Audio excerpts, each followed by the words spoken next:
नमस्कार, मैं Arun Kumar Ojha, CM India TV और सीने आजकल न्यूज में आप सभी दर्शकों का स्वागत है।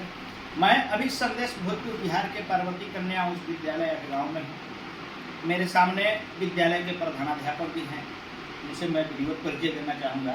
सर, आप अपना परिचय दीजिए। सबसे पहले मैं आपका धन्यवाद करना चाहता हूँ कि आपने अपना बहुमूल्य समय निकालकर हमारी अंदर की बातों को जानने के लिए, हमारे मन मस्तिष्क में चल रही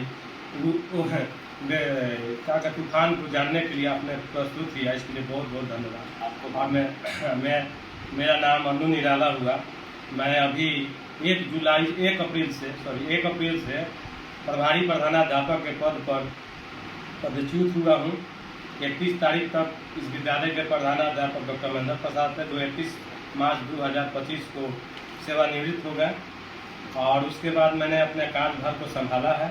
और इसके पहले और इसके साथ साथ भी हम बिहार के सत्ताधारी दल जनता दल यूनाइटेड माननीय मुख्यमंत्री नीतीश कुमार के नेतृत्व में बिहार के शिक्षा प्रकोष्ठ का प्रदेश महासचिव, जो शिक्षा के क्षेत्र में हमेशा हमें आवाज़ उठाते रहा है और शिक्षा की कमी को उजागर करते रहा है, सरकार तक पहुंचाने का काम करते रहा है। ये पार्वती कन्या उच्च विद्यालय की स्थापना कब हुई थी? विद्यालय से संबंधित कुछ है? मेरा विद्यालय पार्वती कन्या उच्च विद्यालय गांव भोजपुर के 2 मई 1997 ईस्वी में प्रथम प्रधानाध्यापक डॉक्टर महेंद्र प्रसाद जी के हाथों हुआ था गांव ग्राम में। और इस विद्यालय का स्थापना का मुख्य उद्देश्य था कि हमारे प्रथम प्रधानाध्यापक महोदय एक बार पहली बार जब पंचायती राज अधिनियम जब लागू हुआ तो उसमें मुखिया का चुनाव लड़े। और मुखिया के चुनाव में घोषणा की थी कि संदेश प्रखंड में कहीं भी कन्या उच्च विद्यालय नहीं।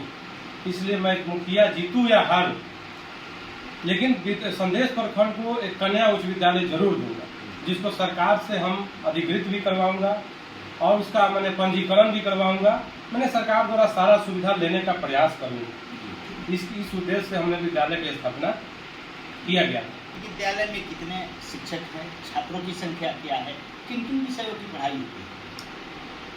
विद्यालय में लगभग अभी 11 शिक्षक, लगभग 2 किरानी, 2 चपरासी, कुल मिलाकर लगभग 15 स्टाफ हम लोगों के हैं।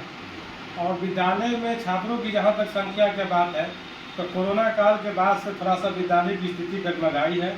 छात्रों की संख्या बहुत कम है अभी इसमें है, लेकिन अब इसको पुनः हम जब से हम प्रभार में आए हैं, इसको पुनः मैंने अपने पटरी पर लाने के लिए प्रयास कर रहे हैं और चाह रहे हैं कि विद्यालय फिर पहले की तरह फले फूले और यहाँ के अगल बगल ग्राम के ग्रामीण छात्राओं को उचित शिक्षा मिल सके। विद्यालय में किन किन विषयों की पढ़ाई होती है? संस्कृत, खास करके ये साइंस विषय या उर्दू से संबंधित कितने छात्र छात्राएं हैं इससे संबंधित? विद्यालय में जो विद्यालय है वो बिहार सरकार द्वारा प्रस्वीकृत विद्यालय, और बिहार सरकार द्वारा जितने भी विषय हैं, हिंदी, संस्कृत, अंग्रेजी, गणित, समाज विज्ञान और सारे विषयों की पढ़ाई होती है। और जहाँ तक उर्दू की बात है तो उर्दू की भी हमारे पास लगभग ये 5-7 लड़कियाँ अभी हैं, क्योंकि यहाँ पर मुस्लिम जनसंख्या बहुत कम है, मुस्लिम भाइयों की,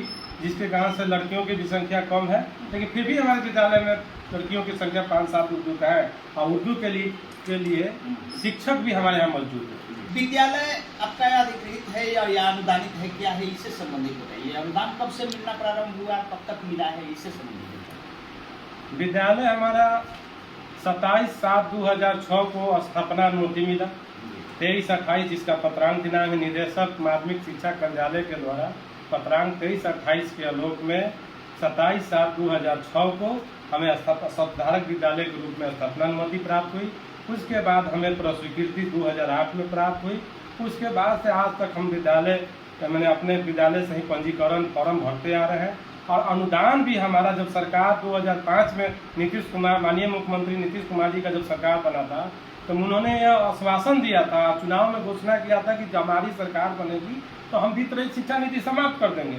और जिसके एवज में उन्होंने अपना सरकार बनने के बाद उन्होंने वित्त रहित शिक्षा नीति समाप्त करते हुए रिजल्ट आधारित वेतनानुदान की घोषणा की। लेकिन यह हमारे हिसाब से, हम उनकी पार्टी के हैं, उनके पार्टी के शिक्षा प्रकोष्ठ के प्रदेश महासचिव हैं, लेकिन हम खुद कहते हैं कि ये वित्त रहित शिक्षकों के साथ सरकार द्वारा बहुत बड़ा छलावा किया गया। जो 2007-8 से जो अनुदान निर्धारित किया गया वही अनुदान अभी तक मिलते आ रहा है। अभी तक 2017 तक अनुदान मिल गया है, लेकिन 2018 से लेकर 2025 तक अनुदान अभी तक बाकी। ये बिहार विधान परिषद के द्वारा आपके यहाँ एक चिट्ठी निर्गत हुआ है, उस चिट्ठी के आलोक में आप क्या कहना चाहेंगे? देखिए सर, कुछ दिन पहले शिक्षा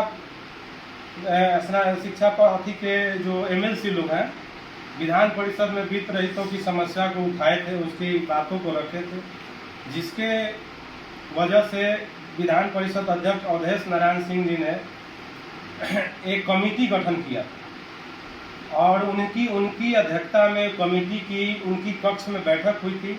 उसमें कमेटी का 5 सदस्यीय कमेटी का निर्माण हुआ था और उस कमेटी का को यह आदेश दिया गया था, यह मैंने बोझ दिया गया था, मान के या दायित्व दिया गया था कि आप इन शिक्षा विभाग में जो जो खामियां हैं, कमियां हैं, उस कमियों का अध्ययन करते हुए उसका कैसे निदान निकाला जाए उसके बारे में आप एक प्रस्ताव हमें दीजिए। तो कमेटी ने बहुत कुछ अध्ययन करने के बाद उन्होंने ये निर्णय निदान निकाला कि बिहार में जितने भी वित्त रहित डिग्री, इंटर, माध्यमिक विद्यालय हैं, महाविद्यालय हैं, उनको एक जितना भी बाकी अनुदान है वो बाकी अनुदान को एक मुश्त दे दिया जाए और अप्रैल 2025 से ही उन्हें वेतन की व्यवस्था की जाए।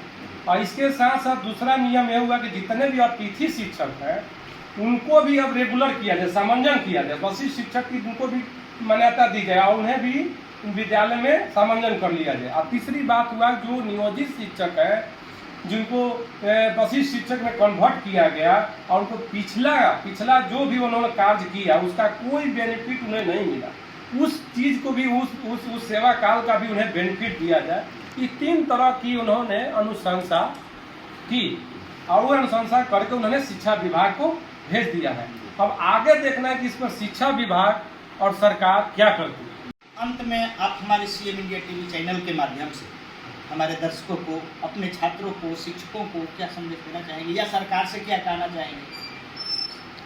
मैं आपके चैनल CM इंडिया चैनल के माध्यम से मैं शिक्षक, छात्र या अभिभावक सभी को ये कहना चाहूँगा कि धैर्य रखने की आवश्यकता है। पानी में अंकुर नहीं सड़ता है, पुराने लोग कहा करते थे कि पानी में आकर नहीं सड़ता है, तो पानी में आकर नहीं सड़ता है, समय लगेगा लेकिन सफलता हमें जरूर मिलेगी। और अंत में हम सरकार से भी ये कहना चाहेंगे कि जिस राज्य का शिक्षक भूखा हो वो सरकार कभी सुखी नहीं हो सकता। इसलिए यदि शिक्षा में गुणवत्ता लाना है, शिक्षा में सुधार लाना है, तो वित्त रहित शिक्षा नीति जिसके बदौलत बिहार की शिक्षा नीति का, बिहार का शिक्षा का GDP आज उच्चतम स्तर पर है, उस वित्त रहित डिग्री, इंटर, माध्यमिक विद्यालय के शिक्षकों को एक निश्चित वेतन ही देकर, यदि उनके पास वेतन मान देने की व्यवस्था नहीं है फिर भी एक निश्चित वेतन देकर उन्हें सामंजन किया जाए ताकि उनके बाल बच्चों भी उन्हें दुआ देवे, उन्हें आशीर्वाद देवे और आने वाले समय में उनका इतिहास इस सरकार का लिखा जाए और इनका भी भरण पोषण आसानी से हो। इतना ही कहकर मैं आपके CM इंडिया के माध्यम से धन्यवाद देता हूँ।